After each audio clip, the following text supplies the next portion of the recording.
కొంతమందికి అర్థం కాదు. అదే నాకు ఇట్లా ఎఫెక్ట్ అవుతుంది అంటే మనం ఎక్కడో దారి తప్పుతున్నాం, ఎక్కడో తేడా పడుతున్నాం అని వెతుక్కోరు.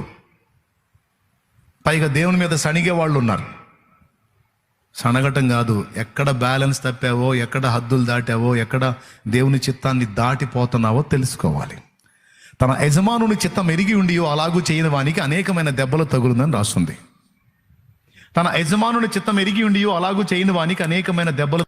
చిత్తం ఇదని చెప్పినప్పుడు నువ్వు ఆ చిత్తంలో ప్రయాణం చేయాలి. పిచ్చి చేష్టాలు చేస్తే ఏమైంది? ప్రేమించే దేవుడు ఏం చేస్తాడు? లాగా ఒకటి బీగుతాడు. ఎన్నిసార్లు చెప్పాలి? పద్ధతి అర్థం కావట్లేదు దాన్ని. అట్టెట్ట కొడతాడు. దేవుడు ప్రేమగల్లోడు. ప్రేమగల్లోడు కాబట్టి తంతాడు. ప్రేమ లేని వాడైతే నీ ఇష్టం వచ్చినట్టు ఊరేగని వదిలేస్తాడు. వదిలేసి ఊరేగనిచ్చి ఒక్కసారి పేజీ చించేస్తాడు. అప్పుడు పోతా పేడ వదిలే. అది కరెక్టా? కదిలితే మిదిలితే ఒక తండ్రిదాన్ని లైన్లో పెట్టడం కరెక్టా? చెప్పండి.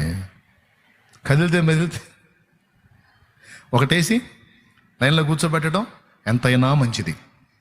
కాబట్టి ప్రభువు చేత శిక్షణ పొందుతున్నటువంటి వాళ్ళు, మీకు అది శిక్షగా కనపడుతుంది కానీ శిక్ష కాదు, శిక్షణము.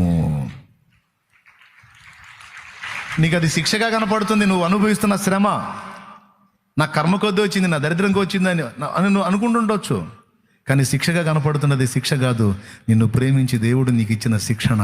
అందులో బోల్డన్ని పాఠాలు నేర్చుకుంటావు. పరిపూర్ణ